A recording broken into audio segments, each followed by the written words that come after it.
नमस्कार, आप देख रहे हैं SRTV न्यूज नेटवर्क और मैं हूं मनीषा श्रीवास आपके साथ। इस वक्त की मुख्य खबरें, खास मुलाकात विशेष मेहमान से। दर्शकों, इस वक्त हमारे समक्ष है apex ENT clinic and deafness centre की संचालिका doctor Preeti R Dhoke. Ma'am, आप एक ENT सर्जन हो। सर, मैम, हम आपसे ये जानना चाहेंगे कि जैसा यूनिफाइड हेल्थ वीक जो अभी शुरू है, ओरल कैंसर से संबंधित जो अभी वीक चालू है, उस संदर्भ में आप हमें ये बताइए, हमारे दर्शकों को, किस तरह का ओरल हेल्थ मेंटेन करना चाहिए, और जैसे ENT सर्जन आप हो तो उससे रिलेटेड क्या होना चाहिए, प्रिकॉशंस, उस बारे में बताइए। हेलो एवरीबॉडी, मैं doctor Preeti Dhoke, apex ENT clinic and deafness centre की कंसल्टेंट ENT सर्जन हूँ। ये जो वर्ल्ड ओरल डे है, ये इसीलिए मनाया जाता है कि हमको हमारे जो मुख है उसकी केयर कैसे करें। तो ये जो ओरल हेल्थ अवेयरनेस वीक है, इसमें हमको जो सारी जनता है उसमें जागरूकता कैसे लानी है, उनको इन्फॉर्मेशन देनी है हमको कि जो हमारा मुख है वो एक बहुत इम्पॉर्टेंट ऑर्गन है। उसकी वजह से हमारा चेहरे का एक्सप्रेशन रहता है, हम उसकी वजह से खाना खा सकते हैं। तो उसको साफ रखना ये हमारे लिए बहुत ज़रूरी है। आप दर्शकों, आपको ये भी पता होना चाहिए कि मुख का कर्क रोग यानी जो कैंसर है वो बहुत कॉमन बीमारी है। ये बीमारी जो होती है, ये हम अगर तंबाकू, पान, इसका अगर अत्यधिक मात्रा में सेवन करें या फिर हम बीड़ी, सिगरेट, तंबाकू ये सब खाते हैं, इसकी वजह से ये बीमारी, इसमें कैंसर होने की शक्यता बहुत ज़्यादा है।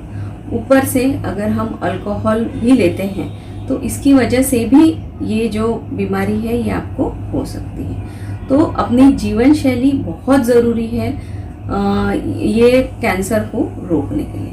अभी ये जो मुख के कैंसर है ये हो सकते हैं, आपको लिप का कैंसर भी हो सकता है यानी ओठों का कैंसर, आपको मुंह के अंदर का गाल है उसका कैंसर भी हो सकता है, दांत का जो जबड़ा है उसका कैंसर भी हो सकता है, और जीभ का कैंसर का भी कैंसर हो सकता है। तो ये जो जीभ का कैंसर है ये और गालों का कैंसर ये बहुत कॉमन है जो तंबाकू और गुटखा लेते हैं। तो इसके लिए हमें क्या क्या करना चाहिए जिसकी वजह से हमें ये नहीं होगा। तो सबसे इम्पोर्टेंट ये है कि हमने तंबाकू और चूना का सेवन नहीं करना चाहिए। दूसरा है कि अगर हम कुछ जंक फूड खाते हैं, जैसे कि हमारे चिप्स होते हैं या बच्चे आजकल बहुत पिज़्ज़ा और ये सब खाते हैं, तो उसके खाने के बाद आइदर आपको गुड़ना करना है या फिर आपको ब्रश करना है। आपको हमेशा ये बात याद रखना है कि दिन में 2 बार आपको ब्रश करना है और मुंह एकदम से साफ रखना है।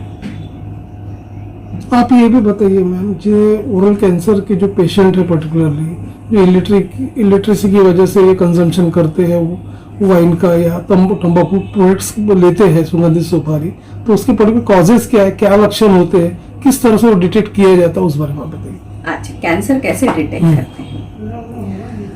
तो जो मुख का कैंसर है उसको अर्ली स्टेज में कैसे पहचानना है ये बहुत ज़रूरी है। ठीक है, तो हमको कैसे देखना है उसको, तो उसके लिए एक सबसे सरल उपाय है कि आप एक बार आईने में देख सकते हैं, आपके मुंह के अंदर अगर सफ़ेद चट्टे आ रहे हैं तो आपने सजग हो जाना है। आपने ये सोचना है कि ये चट्टा हमको क्यों आया है। तो सफ़ेद चट्टा, लाल चट्टा मुंह के अंदर, ओठों के नीचे, जीभ के ऊपर अगर आया तो आपको आपके डॉक्टर को दिखाना है। दूसरा, अगर आपको अल्सर हो गया है, एक जीभ के ऊपर अल्सर हो गया है या गाल के अंदर के भाग में अल्सर हो गया है, तो आपको ये देखना है कि वो अल्सर जल्दी से ठीक हो रहा है क्या। अगर वो 2 हफ्ते तक ठीक नहीं हुआ तो आपको डॉक्टर के पास जाके दिखाना है, क्योंकि ये अल्सर कैंसर का भी हो सकता है। तो ये आपने प्रिकॉशन लेने हैं। दूसरा, आपको अगर निगलने में तकलीफ होती है या निगलने में दर्द होता है तो ये भी एक कैंसर का लक्षण है, जो अगर आपको है तो आपने जल्द से जल्द डॉक्टर को दिखाना है उसका डायग्नोसिस करना है और फिर उसका ट्रीटमेंट करना है। ये ओरल कैंसर पर्टिकुलर ना हो उसके लिए किस तरह का प्रिवेंशन रखना चाहिए, और यदि ओरल कैंसर हो जाता तो उसका स्प्रेड थ्रोट तक किस तरह से होता है, उस बारे में बात बताइए। उसको प्रिवेंट कैसे करना है? सबसे इम्पोर्टेंट है कि जो ओरल कैंसर्स होते हैं उसको हमने प्रिवेंट कैसे करना है तो उसमें सबसे इम्पोर्टेंट है कि आप अगर तंबाकू सुपारी खा रहे हैं तो उसका सेवन नहीं करना है, क्योंकि अभी एक WHO की स्टडी आई है, उन्होंने ये बोला है कि इवन हम सुपारी खाते हैं, तंबाकू खाते हैं या सौंफ खाते हैं, कोई भी इरिटेंट मुंह के अंदर जाता है और वो अगर ज़्यादा देर रहा तो आपको ना सिर्फ मुंह का कैंसर हो सकता है, पर आपको गले का कैंसर, आपको अन्न नलिका का कैंसर या आपको लैरिंग्स यानी स्वर यंत्र का भी कैंसर हो सकता है। तो आपने इसको नहीं होने के लिए ये करना है कि आपने ये सब चीज़ों से दूर रहना है, पहली बात। दूसरी बात, आपको आपका स्वास्थ्य अच्छा रखना है, आपका खान पान अच्छा होना चाहिए। दूसरा, आपने व्यायाम अच्छे से करना चाहिए। Exercise is very important for all of us.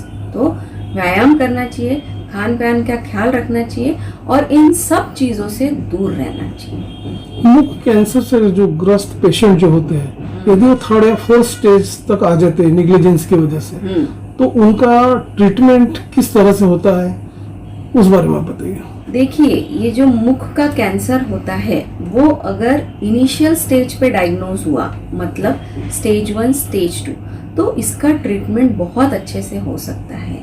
इसका एक्चुअल ट्रीटमेंट सर्जरी है। हम पूरा सर्जरी करके उस भाग को निकाल देते हैं और उस भाग के जगह छाती की चमड़ी या हाथ की चमड़ी हम लगा देते हैं। परंतु अगर ये स्टेज 3 या स्टेज 4 डिजीज में कन्वर्ट हो गया और बहुत बढ़ गया, कभी कभी गाल से बाहर निकल जाता है, कभी कभी ये हड्डी से बाहर निकल जाता है, अगर इस प्रकार का स्टेज 3, स्टेज 4 डिजीज हो गया तो इसको ट्रीट करना थोड़ा डिफिकल्ट हो जाता है हम लोगों के लिए। तो उसका ट्रीटमेंट जो है वो सर्जरी है। उसके साथ साथ फिर हमको लाइट, इसका मतलब रेडियोथेरेपी, और इंजेक्शंस, उसका मतलब कीमोथेरेपी, ये देना पड़ता है। तो इसमें सबसे ज़रूरी बात क्या है कि हम लोगों को उसको जितना जल्दी हम डायग्नोस कर सके उतना अच्छा है, जितना अर्ली स्टेज में डायग्नोस कर सके उतना अच्छा है। तो stage 1, stage 2 disease is very good to treat and the results are good, but अगर स्टेज 3, स्टेज 4 डिजीज रही तो हमको उस पर पूरी तरीके से कंट्रोल पाने में थोड़ा दिक्कत होता है। मैम, आपने हमें ये बताया कि किस तरह से कैंसर के कॉजेज होते हैं और किस तरह से प्रिवेंशन किया जाता है। अब हमारे दर्शकों को आप ये भी बताइए कि विदर्भ और देश भर के दर्शक आपको लाइव देख रहे हैं, हमारे दर्शकों को ये बताइए कि ये जो मुख कैंसर से संबंधित जो बीमारी होती है, जो उसका जो ट्रीटमेंट होता है, तो किस तरह से स्टेट ऑफ आर्ट टेक्नोलॉजी का इस्तेमाल किया जाता, क्या न्यू एडवांसमेंट आए हुए हैं, उस बारे में बताइए। पहला आपने क्या बोला? ये सेकंड तो मेरे को समझ गया, पहला क्या बोला? State of the art technology का इस्तेमाल किया जाता है, किस तरह का न्यू एडवांसमेंट आया हुआ है, उस बारे में आप बताइए। उसके पहले भी एक अच्छा पूछा था आपने, ये तो मेरे को समझ गया स्टेट ऑफ आर्ट का। अभी देखिए, ये जो मुख रोग का कैंसर है जिसको हम ओरल कैंसर्स भी बोलते हैं, तो आजकल बहुत अच्छी अच्छी नई टेक्नोलॉजीज आई हैं जिससे हम उसको बहुत अर्ली स्टेज में डायग्नोस कर सकते हैं। ठीक है, तो ये कैंसर हम कैसे डायग्नोस करते हैं? पहले तो वो जो अल्सर है, टुकड़ा है या लाल चट्टा है, जो भी है आपको, उसमें से हम टुकड़ा निकाल के उसको जांच के लिए भेजते हैं। ठीक है, उस जांच की रिपोर्ट में अगर कैंसर आ गया तो आगे की ट्रीटमेंट चालू होती है। आजकल ऑपरेशन के भी बहुत अलग अलग प्रकार और अच्छे अच्छे प्रकार है जिसमें कि क्योर रेट बहुत अच्छा है। ठीक है, तो पहले क्या होता था कि हम छाती का मांस लगाते थे, अभी हम हाथ का मांस लगाते हैं। तो कॉस्मेटिकली मतलब दिखने में जो है वो अभी बहुत अच्छा एडवांस हो गया है, तो इतना फेशियल जो खराब होता है चेहरा वो थोड़ा कम होता है। पर ये है कि ये कैंसर्स जो है इसकी ट्रीटमेंट को थोड़ा टाइम लगता है, और अगर पूरी तरीके से आपने अच्छे से ट्रीटमेंट कर लिए तो पेशेंट पूरी तरीके से ठीक होता है। जब बात की जाए पोस्ट ऑपरेटिव मैनेजमेंट की, तो किस तरह से आप लोगों का रिहेबिलिटेशन होता है, किस तरह से उसका ट्रीटमेंट होता है, उस बारे में भी आप बताइए। ये जो ऑपरेशन होता है ये हमारे हिसाब से मेजर सर्जरी है, ठीक है। ये जो भी कैंसर के ऑपरेशंस होते हैं, वो जीभ के कैंसर के रहे या गाल के कैंसर के रहे या ओठों के कैंसर के रहे, ये सब मेजर सर्जरीज होती हैं, और इनको ऑपरेशन जो होता है वो मेजर होता है। ऑपरेशन को कम से कम 4 से 5 घंटा लगता है, और इसके बाद बहुत पेशेंट को 3 से 4 दिन हम आईसीयू में रखते हैं, और इसको प्रॉपर प्रोटोकॉल के साथ इसका ऑपरेशन करना पड़ता है, ठीक है।